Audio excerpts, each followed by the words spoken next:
الحمد لله رب العالمين والعاقبة للمتقين والصلاة والسلام على سيد الأنبياء والمرسلين أما بعد فأعوذ بالله من الشيطان الرجيم بسم الله الرحمن الرحيم سبحان الذي أسرى بعبده ليلا من المسجد الحرام إلى المسجد الأقصى صدق الله مولانا العلي العظيم۔ باد توحید کے متوالوں، شمع رسالت کے پروانوں، غوث و خواجہ اور رضا کے چاہنے والوں، آئیے سب سے پہلے ہم اور آپ نہایت ہی ادب اور احترام کے ساتھ اپنے اور ساری کائنات کے مرکز عقیدت جناب محمد الرسول اللہ صلی اللہ تعالیٰ علیہ وسلم کی بارگاہ بےکس پناہ میں جس طرح سے میں آپ کو پڑھاؤں میرے ساتھ مل کر پورا مجمع بآواز بلند ہدیہ غلامی درود و سلام کے انداز میں پیش کریں۔ الصلاۃ والسلام علیک یا رسول اللہ،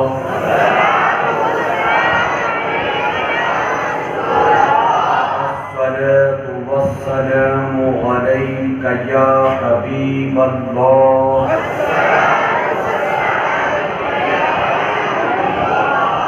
الصلاۃ والسلام علیک یا نبی اللہ،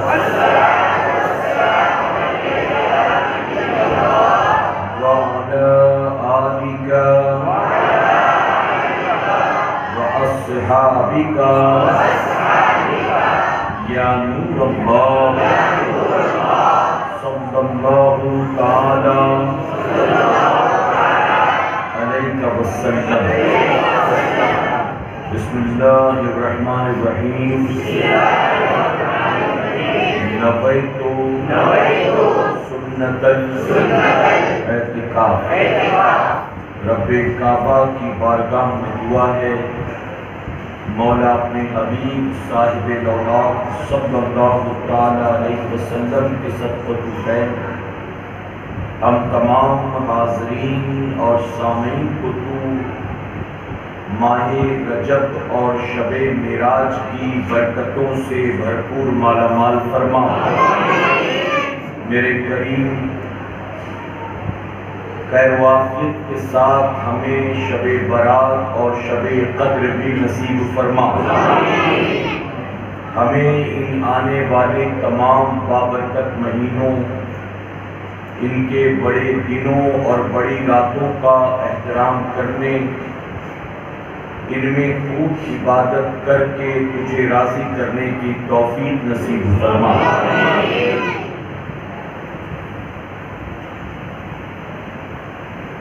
وہ سرور کشور رسالت جو عرش پر جلوگر ہوئے تھے، وہ سرور کشور رسالت جو عرش پر جلوگر ہوئے تھے، نئے نرالے طرب کے ساماں عرب کے مہمان کے لیے تھے۔ اور اسرا میں گزرے جس دم بیڑے کے قدسیوں کے، اسرا میں گزرے جس دم بیڑے کے قدسیوں کے، ہونے لگی سلامی پرچم جھکا دیے ہیں۔ میرے پیارے آقا علیہ الصلوۃ والتسلیم کے پیروانوں، سب سے پہلے تو میں آپ تمام کو تحریک سنی دعوت اسلامی اور بالخصوص شاہ بھاونگر کی جانب سے شب معراج کی بہت بہت مبارکباد دیتا ہوں اور دعا کرتا ہوں کہ اللہ ہماری قیامت تک آنے والی نسلوں کو بھی محبوب کی معراج منانے والوں میں شامل فرمائے۔ میرے پیارے آقا علیہ الصلوۃ والتسلیم کے ترجمانوں، یقیناً یہ میرے رب کا بے پناہ کرم اور احسان ہے کہ اس نے ہمیں اور آپ کو زندگی میں ایک بار پھر سے یہ مبارک رات عطا فرمائی، ورنہ آپ خود جانتے ہیں کہ وہ لوگ جو شب معراج میں 2019 اور 2020 میں ہمارے اور آپ کے ساتھ تھے، اس شب معراج کے آنے سے پہلے ان میں سے نہ جانے کتنے دنیا سے رخصت ہو چکے ہیں۔ اور آپ نے دیکھا کہ پچھلے ایک سال میں ایک اندیکھے، انچھوئے، انجانچے پرکھے دشمن نے پوری دنیا میں جو تباہی اور بربادی مچائی ہے، اس کا ہم نے اس سے پہلے کبھی تصور بھی نہیں کیا تھا۔ میرے پیارے آقا علیہ السلام تسلیم کے پیروانوں، کورونا وائرس کی شکل کیسی ہے، اس کا سائز کیا ہے، اس کی ہائٹ کیا ہے، وہ دکھتا کیسا ہے، آج تک کوئی بھی یہ بتا نہیں سکا ہے۔ یہاں تک ڈاکٹرز کا کہنا ہے کہ وہ لوگ جنہیں کورونا ہو جائے انہیں بھی پتہ نہیں ہوتا ہے کہ انہیں کورونا ہو چکا ہے، یعنی کوئی ایسے سمپٹمز بھی ہمیشہ ہر مریض سے ظاہر نہیں ہوتے کہ اس کو پتہ چلے یا اندازہ ہو کہ میں اس وائرس کی چپیٹ میں آ چکا ہوں۔ تو میرے پیارے آقا علیہ الصلوۃ والتسلیم کے پیروانوں، آپ جانتے ہیں کہ اس ایک اندیکھے انچھوئے دشمن نے کروڑوں لوگوں کو اپنی چپیٹ میں لیا اور لاکھوں لوگوں کو موت کے گھاٹ اتار دیا۔ ایسے میں اگر ہم اور آپ کل بھی زندہ تھے اور آج بھی زندہ ہیں تو یقیناً اس میں اپنا کوئی کمال نہیں بلکہ اللہ کا کرم ہے۔ بلکہ اس وقت پورے ہندوستان میں جہاں کہیں بھی جا رہا ہوں، میں اپنی قوم کے جوانوں کو جھنجھوڑ کے کہتا ہوں، اے میری قوم کے جوان، کیا وقت نہیں آیا کہ تو رب کی بارگاہ میں رجوع کر لے؟ کیا وقت نہیں آیا کہ تو انٹرنیٹ کی برائیوں سے توبہ کر لے؟ کیا وقت نہیں آیا کہ تو اپنے رب سے صلح کر لے؟ کیا وقت نہیں آیا کہ تو شریعت اور سنت کا پابند بن جا؟ کیا وقت نہیں آیا کہ تو گناہوں سے اپنے آپ کو بچا کر نیکی کے راستے کا مسافر بنا لے؟ میرے پیارے آقا علیہ الصلوۃ والتسلیم کے پیروانوں، ہماری آنکھوں کے سامنے کتنے جنازے اٹھے ہیں، ہماری آنکھوں کے سامنے کتنی قبریں کھدی ہیں، ہم نے اپنے کانوں سے نہ جانے کتنوں کی میت کا اعلان سنا ہے، ہمارے واٹس ایپ پر نہ جانے کن کن کے موت کی خبر آئی ہے، ہم نے واٹس ایپ پر نہ جانے کیسے کیسے مناظر دیکھے ہیں۔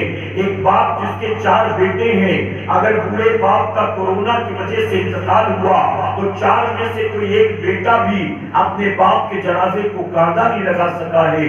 اگر کسی کے 20-22 سال کے بیٹے کا انتقال ہوا، 65 سال کا بوڑھا باپ روتا رہ گیا، اپنے مرے ہوئے بیٹے کا چہرہ نہیں دیکھ سکا، اس کی نماز جنازہ نہیں پڑھ سکا۔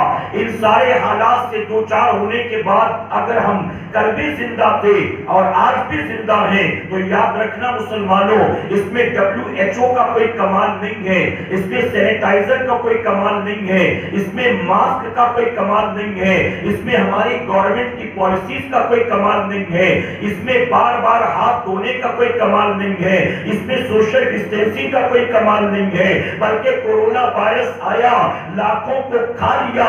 ہم کل بھی زندہ تھے اور آج بھی زندہ ہیں، تو اس میں کسی کا کمال نہیں ہے بلکہ اس میں صرف میرے رب کا کرم۔ جو گلی کوچوں میں آوارہ گردی کر رہے انہیں کورونا نہیں ہوا، اور جو بند کمروں میں تھے وہ کورونا کی زد میں آ گئے۔ آپ نے سنا کہ نہیں سنا ایسا؟ میرے پیارے آقا علیہ الصلوۃ والتسلیم کے پیروانوں، ایک بیٹا کہتا ہے کہ ابا کہیں آتے جاتے نہیں، مسجد بند ہے تو نماز کے لیے بھی جانا نہیں ہو رہا ہے، اپنے کمرے میں رہتے تھے حضرت، لیکن پتہ نہیں ان کو کورونا کیسے ہو گیا، پتہ نہیں ان کو کیسے ہو گیا۔ نہ دودھ والا آ رہا ہے، نہ نیوز پیپر والا آ رہا ہے، نہ کام والی آتی، کوئی نہیں، نہ گھر کوئی آنے والا نہ کوئی جانے والا، پھر پتہ نہیں ابا کو کیسے کورونا ہو گیا۔ آپ نے ایسے کیسے سنے کہ نہیں سنے میرے بھائی؟ تو اگر ہم کل بھی بچے تھے آج بھی بچے تو یقین جانو یہ میرے رب کا کرم، اللہ کا احسان۔ تو کیا یہ سب کچھ دیکھنے کے بعد بھی وقت نہیں آیا کہ ہم توبہ کر لیں؟ وقت نہیں آیا کہ رب کی بارگاہ میں رجوع کر لیں؟ وقت نہیں آیا کہ ہم گاڑیاں اڑانا بند کریں؟ وقت نہیں آیا کہ حیا علی الصلاۃ حیا علی الفلاح کی آواز سن کر اپنے گھروں سے اللہ کے گھر کی طرف نکلے؟ وقت نہیں آیا کہ ہم انٹرنیٹ کی برائیوں سے اپنے آپ کو بچائیں؟ میرے پیارے آقا علیہ الصلوۃ والتسلیم کے پیروانوں، اگر آپ کو لگتا ہے کہ ابھی بھی وقت نہیں آیا تو میں آپ سے پوچھتا ہوں کہ پھر آپ کے نزدیک وقت کب آئے گا؟ جب موت کا فرشتہ سرانے آ کر کھڑا ہوگا اور روح کو کھینچ کر نکالنا شروع کرے گا، تب کیا ہم کہیں گے کہ تھوڑی سی مہلت دے دے کہ توبہ کر لوں، تھوڑا سا موقع دے دے کہ داڑھی رکھ لوں، تھوڑا سا رک جا کے 2 رکعت نماز پڑھ لوں؟ تب کیا ہم یہ کہیں گے کہ کالج کی وجہ سے، دکان کی وجہ سے، کاروبار کی وجہ سے میں کھڑے کھڑے پیشاب کرتا تھا، اے اسرائیل اتنی مہلت دے دے کہ میں نہا لوں، پاک ہو جاؤں؟ کیا بتاؤ موقع ملے گا؟ مہلت ملے گی؟ میرے پیارے آقا علیہ الصلوۃ والتسلیم کے پیروانوں، موت کا فرشتہ جب انبیاء کی روح قبض کرنے کے لیے آتا ہے تو انبیاء کو بھی انفارم نہیں کیا جاتا کہ آپ کی روح نکلنے والی ہے، ہم آپ کی روح کو قبض کرنے آئے ہیں۔ آپ بتا نہیں سکتے کہ ہر نبی کو پہلے سے اطلاع کی گئی ہو، اگر اطلاع کی گئی ہے تو امام الانبیاء کو اطلاع کی گئی ہے کہ جبرائیل علیہ السلام آتے ہیں، عرض کرتے ہیں آقا آج میں اکیلے نہیں آیا ہوں، موت کا فرشتہ اسرائیل بھی آیا ہے، اگر اجازت ہو تو اندر آنے دو، اجازت نہ ہو تو واپس بھیج دو۔ آقا فرماتے ہیں ملاقات کے لیے آیا ہے یا کوئی اور مقصد ہے؟ میں آپ سے پوچھتا ہوں، امام الانبیاء کی بارگاہ میں، محبوب پروردگار کی بارگاہ میں موت کا فرشتہ بھی اجازت کے نہیں آتا؟ آپ کے علاقے کا جو سب سے امیر آدمی ہے، آپ بتائیں جب فرشتہ روح نکالنے آئے گا تو کیا اس کے دروازے پر دستک دے کر اس سے اجازت لے کر آئے گا؟ میرے پیارے آقا علیہ الصلوۃ والتسلیم کے پیروانوں، ایسے میں مجھے ایک بزرگ کا واقعہ یاد آتا ہے۔ ایک بزرگ اللہ والے بازار میں کوئی چیز بیچا کرتے تھے، لیکن ان کی عادت یہ تھی کہ بھیڑ بھاڑ کو چھوڑ کر، بازار کی رونق کو چھوڑ کر، بالکل آخری چھوڑ پر، آخری کنارے پر جا کر اپنا مال لے کر بیٹھتے تھے۔ وہاں جو کچھ بک جاتا بیچتے، کھانے پینے کا انتظام کرتے، جو نہ بکتا اٹھا کر گھر لے آتے، روز کا یہی معاملہ۔ ان کے پاس جو سامان تھا، ایک دن ایک نوجوان کو اسی چیز کی ضرورت تھی، پورے بازار میں تلاش کیا، کہیں وہ چیز نہیں ملی۔ لوگوں نے بتایا کہ آپ اس کونے میں جائیں، ایک دیوانہ ملے گا، ایک بابا ملے گا، ہو سکتا ہے کہ اس کے پاس آپ کے کام کی چیز مل جائے۔ وہ نوجوان ڈھونڈتا ڈھونڈتا اس بابا کے پاس گیا، دیکھا تو واقعی اس کی ضرورت کی چیز بابا کے پاس موجود تھی۔ اس نے سودا کیا، سامان لیا، اور جانے سے پہلے کہتا ہے بابا ایک بات تو برا نہیں مانیے گا۔ بزرگ نے کہا بتا کیا بات؟ نوجوان کہنے لگا بابا بھری پوری مارکیٹ وہاں ہے، کسٹمر وہاں ہے، ساری دکانیں وہاں ہیں، گراہکی وہاں ہے، بازار کی بھیڑ بھاڑ وہاں، سب کچھ چھوڑ چھاڑ کے آپ یہاں آ کر بیٹھے ہو، یہاں کون سا گراہک آئے گا؟ یہاں کون سا کسٹمر آپ کو ڈھونڈتا ہوا آئے گا؟ یہ تو مجھے چیز مارکیٹ میں ملی نہیں تو مجبوراً میں یہاں آ گیا، ورنہ آپ کے پاس روزانہ کون آتا جاتا ہوگا بھلا بتائیے؟ یہ پورے بازار کو چھوڑ کر یہاں آ کر آپ کیوں بیٹھتے؟ تو بوڑھے نے کہا کہ نوجوان میں تیرے سوال کا جواب دوں گا، لیکن اس سے پہلے میں تجھ سے ایک سوال کرتا ہوں، کیا تو جواب دے گا؟ اس نے کہا بتائیے کیا سوال؟ بزرگ فرماتے ہیں کہ نوجوان بتا، اگر موت کا فرشتہ اللہ کے حکم سے آئے میری روح قبض کرنے کے لیے، تو بتا کیا وہ بازار میں ڈھونڈ کر مجھے واپس چلا جائے گا یا یہاں تک بھی وہ آئے گا؟ تو اس نوجوان نے کہا بابا اس وقت آپ یہاں نہیں، اپنے گھر پر ہوں، آپ لاکھ پہروں میں ہوں، آپ ہزار تالوں میں ہوں، آپ جہاں بھی ہوں گے موت کا فرشتہ آپ کو ڈھونڈے گا اور آپ کی روح قبض کر کے جائے گا۔ اللہ کے ولی فرماتے ہیں کہ سن، جب موت کا فرشتہ میری روح نکالنے کے لیے میں زمین کے کسی خطے میں چلا جاؤں، میرے پاس آ سکتا ہے، تو مجھے رب کی ذات پر یقین ہے اللہ کی جانب سے وہ فرشتہ جو میرا رزق لے کر آتا ہے، میں زمین پر کہیں بھی ہوں، اللہ میرے حصے کی روزی مجھے ضرور عطا فرمائے گا۔ میرے پیارے آقا علیہ الصلوۃ والتسلیم کے پیغمبروں اسے توکل کہتے ہیں، اسے اللہ کی ذات پر بھروسہ کہتے ہیں۔ میں معذرت کے ساتھ کہوں گا ہمارے اندر یہ صفت پائی نہیں جاتی۔ ہم نے لاک ڈاؤن میں لوگوں کو دیکھا ہے، لاک ڈاؤن میں غریب بھائی اگر امیر بھائی کو فون کرتا تھا تو امیر بھائی غریب بھائی کا فون اٹھانے کو تیار نہیں تھا۔ غریب بہن نے اگر اپنے دولت مند بھائی کو کال کیا تو بھائی نے اس کا فون اٹھانا ضروری نہیں سمجھا، سوچا اس کا فون اٹھاؤں گا کہیں 2-4-10,000 مانگنا، جس کا فون اٹھاؤں گا کہیں یہ نہ کہے کہ بیٹے کو کورونا ہو گیا، کہیں یہ نہ کہے کہ بجلی کا بل بھرنا ہے بھائی مدد کر دے، گھر کا کرایہ دینا ہے بھائی مدد کر دے، راشن ختم ہو گیا بھائی مدد کر دے۔ تو غریبوں نے امیروں کے دروازوں پر دستک دی، لیکن امیروں نے ان کی مدد کی کوشش نہیں کی۔ اللہ ماشاءاللہ آپ کے شہر میں، میں نہیں کہتا کہ سارے ایسے ہیں، الحمدللہ آپ کے شہر کے تعلق سے مجھے معلوم ہے آپ کے شہر میں تو بہت سے ایسے بھی اللہ کے نیک بندے موجود ہیں جو غریبوں کو راشن دینے کے لیے صرف ماہ رمضان کا انتظار نہیں کرتے بلکہ پورے سال غریبوں کو راشن دیا کرتے۔ اور میرے پیارے آقا کے پیغمبروں، میرے رب کے خزانے میں کوئی کمی نہیں۔ اگر آپ نے کسی کو ایک لقمہ کھلایا ہے تو اللہ تبارک تعالیٰ اس کے بدلے آپ کو کتنا دے گا آپ اس کا گمان بھی نہیں کر سکتے، سوچ بھی نہیں سکتے میرا رب آپ کو کتنا عطا فرمائے گا۔ تو میرے پیارے آقا علیہ الصلوۃ والتسلیم کے پیغمبروں، عرض کرنے کا مقصد یہ کہ اگر رزق دینے والا فرشتہ ہمیں تلاش کر کے ہمارا رزق دے کر جاتا ہے تو موت کا فرشتہ بھی ہمیں تلاش کر کے ہماری روح قبض کر کے جاتا ہے۔ اگر ایسے میں ہم کل بھی زندہ تھے، آج بھی زندہ ہیں، تو یقیناً یہ میرے رب کا کرم ہے۔ اور یہ بھی یاد رکھیں ہمیں 2019 میں شب معراج مل گئی تھی، ہمیں 2020 میں بھی شب معراج مل گئی، ہمیں 2021 میں بھی یہ مبارک شب مل گئی، 2020 میں بھی یہ رات آئے گی، 23 میں بھی آئے گی، 24 میں بھی آئے گی، لیکن اس کے بعد ہمیں یہ رات ملے گی کہ نہیں ملے گی ہم اور آپ نہیں جانتے۔ تو جب یہ رات مل گئی تو کیوں نہ اس رات کا صحیح استعمال کر کے اپنے رب کو راضی کرنے کی کوشش کریں، کہیں انشاءاللہ۔ اور آپ دیکھیں ابھی آپ مجھ سے پیشتر ماہ رجب کے فضائل سن رہے ہیں، ابھی جو ترتیب وار مہینے آئیں گے، ماہ رجب کے بعد شعبان، ماہ رمضان، ان تینوں مہینوں میں رب نے ایک ایک رات کو رکھ دیا۔ ان تینوں مہینے شب معراج، شب برات، شب قدر، جانتے یہ بڑی بڑی راتیں مولا کیوں عطا کرتا ہے؟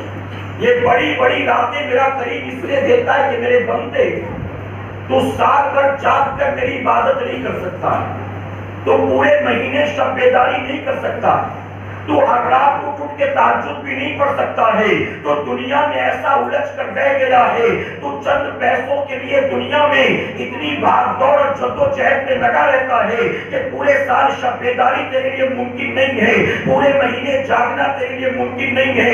تو رب تبارک تعالیٰ سال میں ایسی کچھ بڑی بڑی راتیں دے دیتا ہے کہ میرے بندے تو سال بھر نہیں جاگ سکتا، لیکن ان راتوں میں بھی اگر تو جاگ لے گا تو انہی راتوں کو جاگنے کے وقت میں تجھے سال بھر کی ہر رات کی عبادت کا ثواب عطا کر دوں گا۔ اچھا ہم اللہ کی راہ میں ایک دیتے ہیں، کتنا دیتے ہیں؟ ایک۔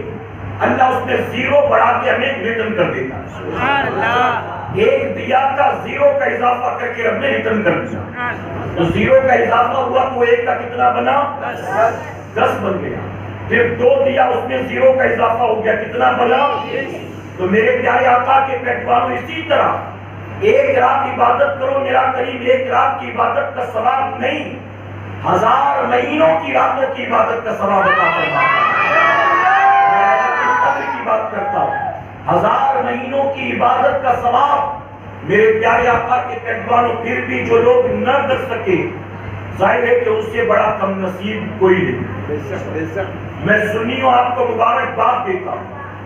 آپ جانتے اس وقت زمین پر مسلمان کہلانے والے بہت سے فرقے، بہت سے، وہ تمام کے تمام فرقے شب معراج مناتے نظر نہیں آتے، شب برات مناتے نظر نہیں آتے.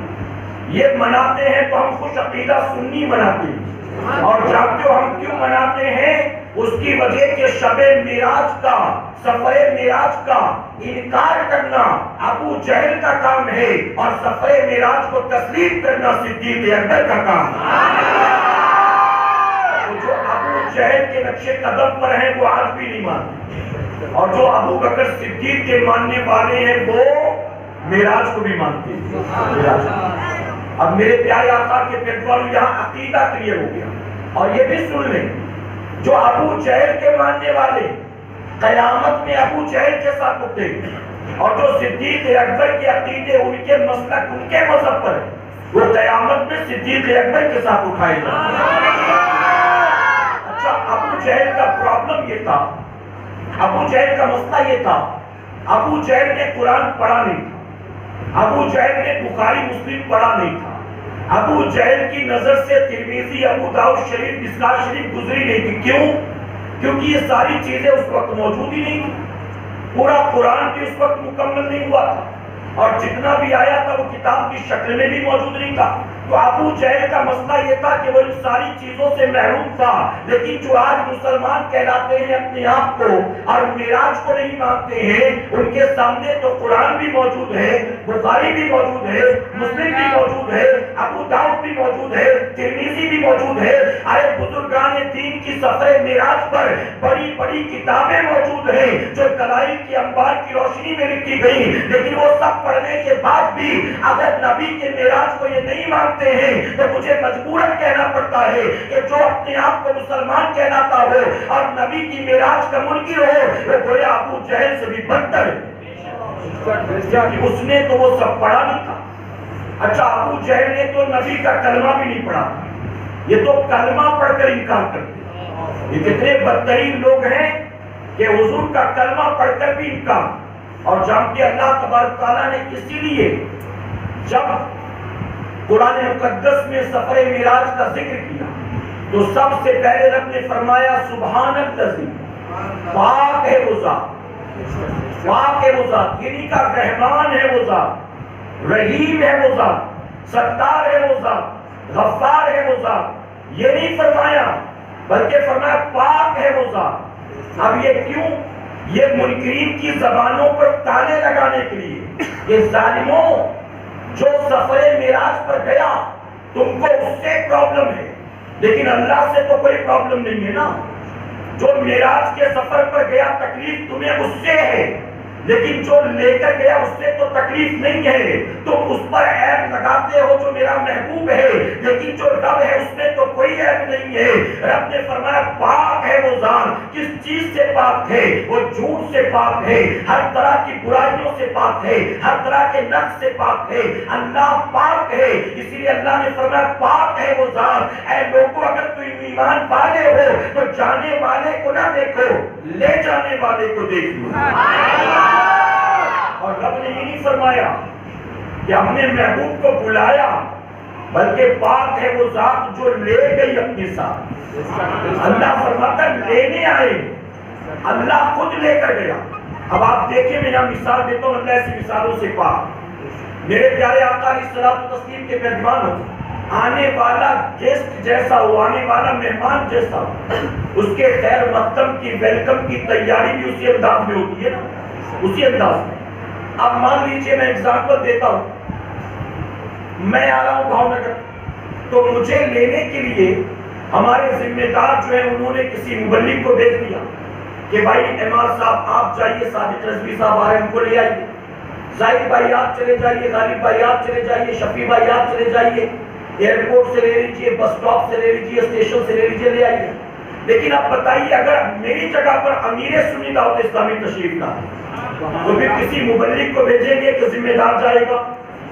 جی، تب کسی مبلغ کو تو نہیں بھیجا جائے گا، کسی بچے کو تو نہیں بھیجا جائے گا. کہیں کہ حضرت آ رہے ہیں تو میں خود جاؤں گا حضرت کو ریسیو کرنے کے لیے. اب میرے پیارے آقا کے پیٹوانوں مہمان جیسا ہوتا ہے اس کو ریسیو کرنے کی ویلکم کرنے کی تیاری اور انتظام بھی ویسے ہی ہوتا ہے. اب اگر میں آیا تو ممکن ہے کہ مجھے بائک بیچ کر بلا لیا جائے, لیکن حضرت آئیں گے تو بائک بیچی جائے گی کہ جاؤ تم حضرت کو بائک پہ بٹھا کر لے آؤ. ایسا ہوگا نہیں ہوگا نا. اب جانتے جب محبوب کو بلانا تھا تو رب نے یہ نہیں فرمایا جبرائیل جا تو لے کر آ, بلکہ رب نے فرمایا پاک ہے وہ ذات جو لے گئی اپنے ساتھ. یعنی اللہ خود محبوب کو لے گیا. اللہ خود یہ نہیں جبرائیل تو جا لے کر آ, بلکہ اللہ فرماتا ہے پاک ہے وہ ذات جو لے گئی اپنے بندے خاص کو مسجد حرام سے مسجد اقصی تک رات کے مختصر حصے میں. اے سرکار مدینہ علیہ السلام و تسلیم کے پیغمبروں, تو جانے والے سے اگر تمہیں تکلیف ہے, اگر جانے والے کو جانے والا اور صاحب اختیار نہیں مانتے تو اللہ کی ذات کو تو مانتے ہو. اللہ فرماتا ہے جانے والے کو نہ دیکھ, لے جانے والے کو دیکھ. ابو جہل نے جانے والے کو دیکھا نہیں مانا, ابو لہب نے جانے والے کو دیکھا تو نہیں مانا, اور صدیق اکبر نے یہ بھی سن لو, صدیق اکبر نے صرف لے جانے والے کو نہیں دیکھا, جانے والے کو دیکھا اور کہا کہ اگر وہ کہتے ہیں تو میں بن ان سے پوچھے گواہی دیتا ہوں کہ وہ گئے. بن ان سے پوچھے. میرے پیارے آقا علیہ الصلوۃ والتسلیم کے پیغمبروں, حضور اکرم صلی اللہ علیہ وسلم سفر معراج پر گئے.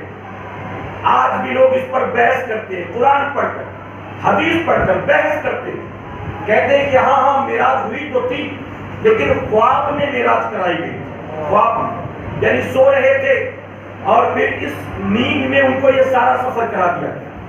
کسی نے کہا کہ نہیں نیند میں نہیں, روحانی معراج کرائی گئی, روحانی. اور ہم سنیوں کا ماننا یہ ہے کہ یہ روحانی معراج نہیں تھی, یہ جسمانی معراج تھی. یہ بات خواب کی ہوتی, توجہ دیں آپ بڑے لکھے لوگ ہیں, اگر یہ بات خواب کی ہوتی تو ابو جہل انکار کرتا, ابو لہب عتبہ شیبہ انکار کرتے. انکار کی کوئی صورت ہی نہیں تھی. میں آپ کے بھاؤنگر میں صبح 9 ساڑھے 9 بجے پہنچ گیا. اب اگر میں کہوں کہ ظہر کی نماز کے بعد میں سویا تھا اور میں نے اچانک دیکھا کہ میں خواب میں خانہ کعبہ کا طواف کر رہا ہوں, پھر خانہ کعبہ کے طواف سے فارغ ہوا تو صفا مروہ کی صحیح کرتا ہوا میں نے اپنے آپ کو دیکھا, پھر زمزم پی کے میں مدینہ شریف پہنچ گیا. اگر میں یہ بیان کروں تو آپ کیا کہیں گے, یار ایک نمبر کا جھوٹا آدمی, ایسے کیسے ہو سکتا ہے؟ کہیں گے آپ کہیں گے کہ ماشاءاللہ بڑا مبارک خواب ہے, کیونکہ خواب میں آدمی کہاں سے کہاں نکل جاتا ہے. کوئی اس پر اعتراض کرتا ہے؟ کوئی اعتراض. یہاں پر مجھے ایک بات یاد آئی, میں آپ کو بتاؤں. حجاج بن یوسف نے ایک چرواہے سے پوچھا تھا کہ چرواہے بتا, اس عنوان سے ہٹ کر ایک بات عرض کرتا ہوں, بات سونے کی اور خواب کی ہے. حجاج بن یوسف نے چرواہے سے کہا جو 4 بکریوں کا مالک تھا, اس سے پوچھا کہ چرواہے بتا تیری زندگی کیسے گزرتی. تو چرواہے نے کہا اے وقت کے بادشاہ, تو نے پوچھ ہی لیا ہے تو سن, آدھی زندگی میری تیری طرح گزر گئی اور آدھی زندگی تجھ سے بہتر گزر گئی. آدھی زندگی تیری طرح اور آدھی زندگی تجھ سے بہتر. اب چرواہے سے اس جواب کی توقع نہیں تھی. جیسے سنا تو تیور بدل گیا, چہرے کا رنگ بدل گیا کہ چرواہا بادشاہ وقت کا مقابلہ کر رہا ہے, کہہ رہا ہے آدھی آپ کی طرح اور آدھی آپ سے بہتر. کہا کہ جو تو نے کہا ہے نا اس کو جسٹیفائی کر, اس کو ثابت کر. اگر تو اس کو ثابت نہیں کر سکا تو یاد رکھنا تیری گردن مروا دی. اب وہ لگڑ آ رہا, وہ چرواہا کہتا ہے کہ ٹھیک ہے سنیں, رات کو دن بھر کے کاموں سے فارغ ہونے کے بعد آپ سوتے ہیں, میں بھی دن بھر کا تھکا ماندہ رات کو سوتا ہوں. اب بتائیے جب آپ سو جاتے ہیں تو حالت نیند میں آپ کو پتا ہوتا ہے کہ آپ بادشاہ ہیں, آپ کو پتا ہوتا ہے کہ اتنی بڑی ریاست کے آپ مالک ہیں, آپ کو خبر ہوتی ہے کہ آپ کا کیا رعب و دبدبہ ہوتا ہے, آپ کو کچھ پتا ہوتا ہے. اس نے کہا نہیں. لکھو چرواہا کہتا ہے میرا بھی یہی حال ہے, جب میں رات کو سوتا ہوں تو مجھے بھی پتہ نہیں ہوتا کہ میں کتنا غریب آدمی, میرا مکان کیسا ہے, میری حالت کیسی ہے, مجھے بھی پتہ نہیں ہوتا. تو اس میں ہم دونوں سملر ہیں, برابر ہے. تو یہ آدھی زندگی تو تیری طرح گزر رہی ہے میری, اور یہ دعا بھی تجھ سے بہتر گزر رہی ہے، سن۔ رات سو کر اٹھنے کے بعد جب تو دربار میں پہنچتا ہے تو سینکڑوں مقدمے تیرے سامنے ہوتے ہیں، سینکڑوں معاملات تیرے سامنے ہوتے ہیں، میٹنگ کرتا ہے، جنگی تدبیریں ہوتی ہیں، وزیروں سے رائے مشورے ہوتے ہیں، کہیں نئی جگہ حملہ کرنا ہے، کہیں نئی جگہ سے بادشاہ حملے کی تیاری کر رہا ہے، ان ساری چیزوں میں تو الجھ جاتا ہے۔ اور میں جب رات کو سو کر اٹھتا ہوں تو سوائے 4 بکریوں کے کوئی اور ٹینشن ہی نہیں ہوتا، کوئی اور مسئلہ ہی نہیں ہوتا، کوئی اور بکیرا ہی نہیں ہوتا، تو یہ آدھی زندگی تو میری تجھ سے بہتر ہی گزر گئی۔ تو خواب میں اگر کوئی کہے میں امریکہ چلا گیا، میں لندن چلا گیا، میں سوئٹزرلینڈ چلا گیا، میں مکے مدینے چلا گیا، تو کوئی کہے گا یہ جھوٹ بولتا ہے؟ کوئی کہے گا نہیں۔ خواب میں آدمی کہاں سے کہاں چلا جاتا ہے، کسی کو اس سے اعتراض و انکار نہیں۔ اگر میرے نبی نے فرمایا ہوتا کہ یہ سفر معراج میں نے خواب میں دیکھا ہے، یہ سفر میں نے خواب میں کیا، ابو جہل کیا انکار کرتا، ابو لہب کیا انکار کرتا، عتبہ شیبہ کیا انکار کرتے، ہر کوئی کہتا ٹھیک ہے کوئی بات نہیں، تو نے تو اتنا ہی کیا، ہم تو اور کر چکے ہیں۔ تو خواب کی بات ہوتی تو کوئی انکار نہ کرتا، ان کا انکار یہ بتاتا ہے کہ یہ سفر معراج کا دعویٰ یہ خواب کا نہیں حقیقت کا تھا۔ اے سرکار مدینہ کے کہنوالوں، ایک بات تو کلیئر ہو گئی کہ یہ خواب میں نہیں ہے، حقیقت میں ہے، اور یہی وجہ کہ ان لوگوں نے انکار کیا تھا اور صدیق اکبر نے اس کو تسلیم کیا تھا، آپ نے اس کا اقرار کیا تھا۔ میرے پیارے آقا علیہ الصلوۃ والتسلیم کے کہنوالوں، آپ جانتے ہیں 26 رجب کی تاریخ تھی، آقا معمول کے مطابق صبح اٹھتے ہیں اور تبلیغ دین کے لیے مکے کی گلیوں سے گزرتے ہیں، نبی لوگوں کو اسلام کی دعوت دے رہی ہے، اور راستے میں آپ کے کانٹے بچھائے جاتے ہیں، آپ پر پتھر برسائے جاتے ہیں، کوئی دیوانہ کہہ کے بلاتا ہے، کوئی پاگل کہہ کے بلاتا ہے، کوئی گالیاں دیتا ہے، کوئی پنکتیاں کستا ہے، دن بھر میرے آقا دین کی تبلیغ فرماتے رہے، لیکن کوئی آج کے دن ایک بھی ایسا نہیں تھا جو میرے نبی کی بات کو سنتا، آقا کے پاس آ کر بیٹھتا، نبی کے ہاتھوں پر اسلام قبول کرتا۔ میرے آقا دن بھر تبلیغ کرنے کے بعد شام کو جب تھکے ماندے لوٹتے ہیں، آپ دیکھیں آقا اپنے گھر تشریف نہیں لے جاتے، اپنی چچیری بہن ام ہانی کے گھر تشریف لے جاتے ہیں، چچا جناب ابو طالب کی بیٹی مولا کائنات کی بہن حضرت ام ہانی کے گھر آقا تشریف لے گئے، دن بھر کے تھکے تھے۔ اللہ اکبر، آپ نے 12 علماء سے سنا ہوگا حضور کسی رات سوتے نہیں ہیں، بلکہ پوری رات آقا عبادت فرماتے ہیں، آپ کے پائے ناز میں برف پڑ جاتے ہیں، لیکن نبی سوتے نہیں۔ اللہ خود فرماتا ہے محبوب کچھ دیر آرام کر لو، لیکن آقا آرام نہیں کرتے۔ لیکن آج جب معراج ہونے والی ہے، آقا آرام سے سو رہے ہیں۔ اللہ اکبر، ذہن میں سوال پیدا ہوا، اے میرے آقا آپ تو کسی رات سوتے نہیں ہیں، آج کی رات آخر آپ کیوں سو گئے؟ تو جواب ملے گا، اے میری قیامت تک آنے والے امتیوں سن لو، ہر رات میں جاگتا تھا اپنے مولا کو منانے کے لیے، لیکن میں جانتا تھا آج وہ رات آئی ہے جب مولا مجھے منانے والا ہے، جب اللہ مجھے راضی کرنے والا ہے، اس لیے میں آرام سے سو گیا۔ آقا سو رہی ہیں، ام ہانی ہاتھ میں ننگی تلوار لے کر گھر کا پہرا دے رہی ہیں، کہیں کسی کافر کو پتہ نہ چل جائے حضور میرے گھر میں ہے، کہیں کوئی حملہ نہ کر دے۔ آپ گھر کے باہر تلوار لے کر پہرا دے رہی ہیں۔ وہاں رب تبارک تعالیٰ نے جبرائیل علیہ السلام سے فرمایا جبرائیل 70,000 فرشتوں کو اپنے ساتھ تیار کرو، اے جبرائیل تم جنت سے براق کو لے لو اور جاؤ میرے محبوب کو لے کر آؤ، اے جبرائیل جاؤ محبوب کو لے کر آؤ۔ اور رب نے فرمایا کہ جبرائیل محبوب سے کہہ دو، اے محبوب یہاں زمین پر تیری باتیں سننے والا کوئی نہیں ہے، اور آسمانوں پر آ کر آج کی رات تو دیکھ لے ہر فرشتہ تجھ پر جان چھڑکنے والا ہے۔ اے محبوب لوگ تیرے راستے میں پتھر بچھاتے ہیں، آسمانوں پر آ کر دیکھ لے جنت فرشتے ہاتھوں میں جنت کے پھول لے کر حاضر ہیں تیرے قدموں میں ڈالنے کے لیے۔ اے محبوب زمین پر تجھ سے کوئی محبت نہیں کرتا، اور جہاں آسمان کے فرشتے تجھ پر اپنی جان چھڑکتے ہیں، آقا کے آقا کو لینے کے لیے جبرائیل علیہ السلام آتے ہیں۔ 70,000 فرشتے آپ کے ساتھ تھے، براق سواری کے طور پر آپ کے ساتھ تھا۔ جبرائیل علیہ السلام گھر کی چھت کو شک کرتے ہیں اور اس راستے سے گھر کے اندر داخل ہوتے ہیں۔ اللہ اکبر، یہاں صوفیہ نے بڑی پیاری بات لکھی ہے۔ آپ جانتے ہو جبرائیل علیہ السلام کے کتنے پر ہیں؟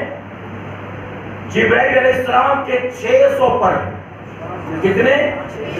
600 پر، اور فرمایا کہ ایک پر اگر وہ پھیلا دے تو آپ کا وہ ایک پر مشرق سے مغرب تک پہنچ جائے. بڑا پر. لیکن جبرائیل آج گھر کی چھت کو شک کر کے نبی کی خدمت میں حاضر ہوئے.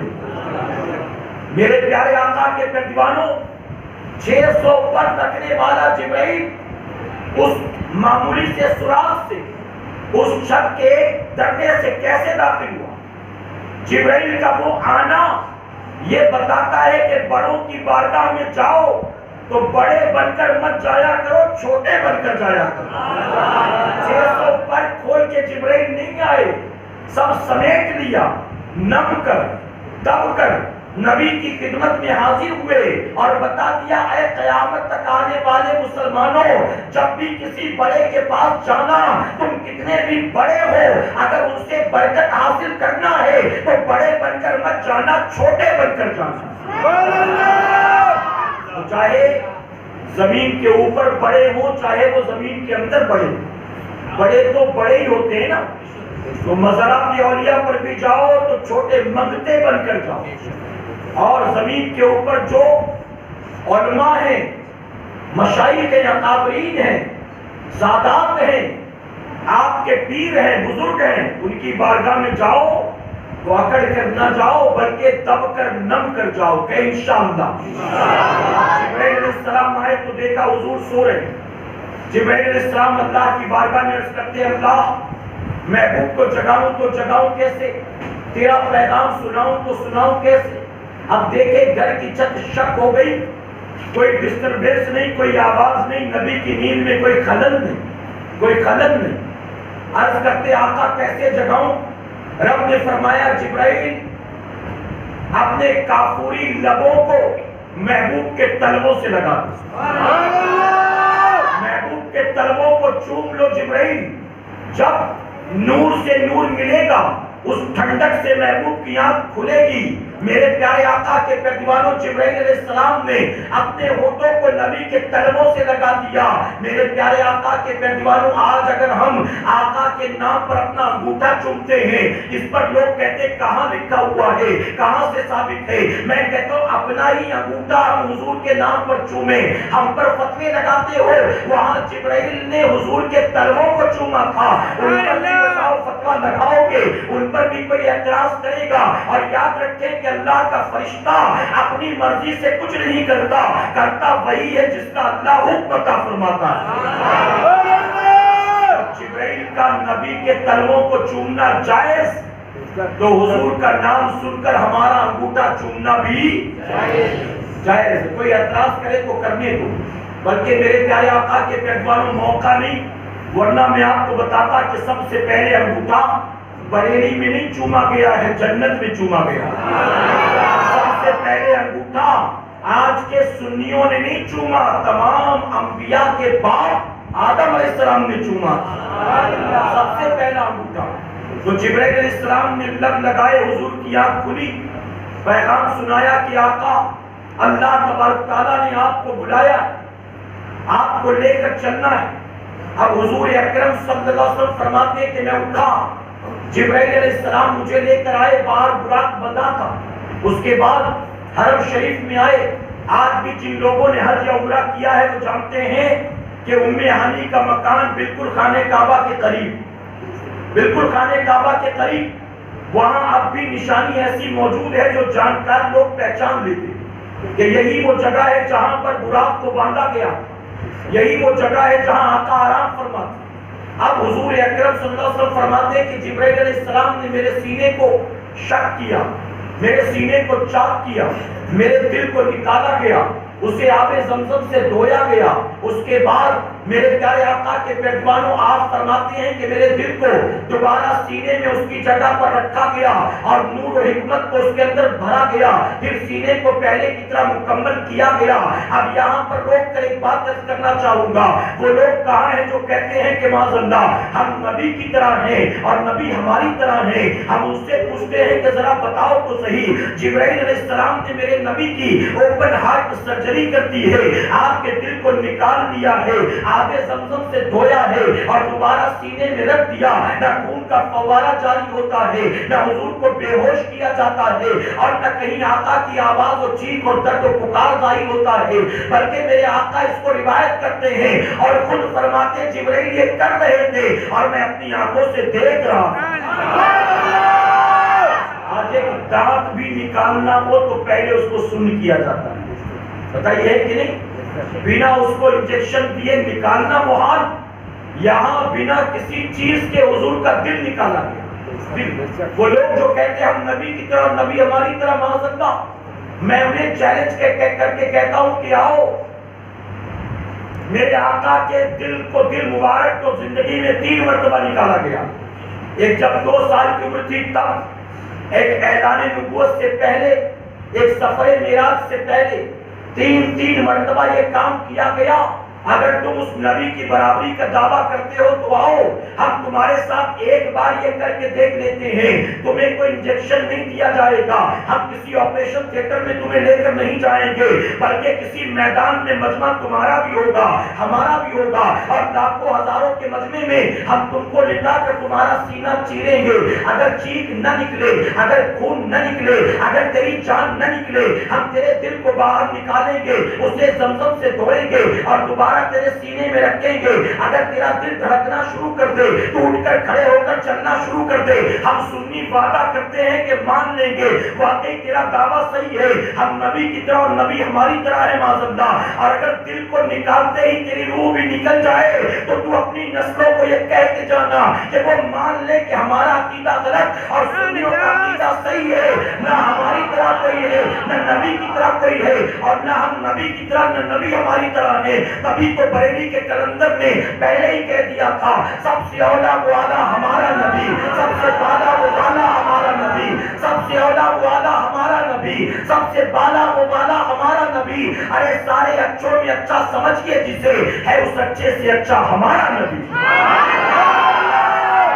تو تم یہ مان لینا تمہارا عقیدہ غلط اور ہم سنیوں کا عقیدہ صحیح ہے، کہیں الحمدللہ۔ اس کے بعد براق پر بٹھایا گیا، اور براق پر بٹھانے کے بعد آج جانتے ہیں سفر معراج کو کئی اینگل سے بیان کیا جاتا ہے، لیکن میں عقائد پر گفتگو کروں گا، عقائد پر۔ اور جانتے ہیں جو تمام باطل فرقے ہیں نا، یہ جو حضور کی معراج نہیں مناتے، نہ مانتے، نہ ماننے اور نہ منانے کا سب سے بڑا ریزن یہی ہے کہ حضور کی معراج پاک سے اہل سنت والجماعت کے عقائد کا ثبوت ملتا اور ان کے باطل نظریوں کی پول کھلتی، ان کے باطل عقائد کا پردہ فاش ہوتا ہے۔ اسی لیے انہوں نے کہا کہ معراج کو مانو ہی مت تو اپنا عقیدہ محفوظ رہے گا، اگر معراج کو مانو گے تو اپنے عقیدے کی پول کھل جائے گی، اس لیے ممکن۔ اور الحمدللہ ہم اس لیے بار بار بیان کرتے ہیں کہ سفر معراج سے حضور کے سفر معراج سے اہل سنت کا ایک عقیدہ ثابت ہوتا۔ آقا کو براق پر بٹھایا گیا، اس کے بعد براق چلا مسجد حرام سے مسجد اقصی، جس کا ذکر اللہ نے قرآن میں کیا، اور صوفیہ فرماتے ہیں، آپ نے پہلے بھی سنا ہوگا، میں کوشش کر رہا ہوں کہ باتیں ریپیٹ نہ ہو، میرے پیارے آقا کے پیروانوں، فرمایا گیا جو مسجد اقصی کے بعد کے سفر کا انکار کرے وہ گمراہ ہے، وہ بدعقیدہ ہے، وہ بددین ہے، لیکن جو مسجد حرام سے مسجد اقصی تک کے سفر کا انکار کرے جس کا ذکر اللہ نے قرآن میں کیا، تو وہ گمراہ بددین نہیں ہوگا بلکہ وہ کافر ہو جائے گا، کیونکہ وہ حضور کے سفر کا نہیں، قرآن کا انکار کرتا ہے۔ قرآن کا حضور کو بٹھایا گیا براق پر، اس کے بعد براق چلا مسجد حرام سے مسجد اقصی۔ اب میرے پیارے آقا کے پیروانوں، میرے نبی خود فرماتے ہیں جہاں نظر پڑتی تھی وہاں براق کے قدم پڑتے تھے۔ آپ جانتے براق یہ بنا ہے برق، برق کا مطلب ہے بجلی، کیا ہے؟ لائٹننگ، تھنڈر، بجلی، نور، اس کی جمع ہے، برق کی جمع ہے براق۔ اب آپ سوچیں ایک لائٹ کتنی پاورفل ہوتی ہے، ایک لائٹ کتنی پاورفل ہوتی ہے، ایک سیکنڈ میں یہ لائٹ، یہ روشنی ہزاروں میل کا سفر طے کرتی ہے۔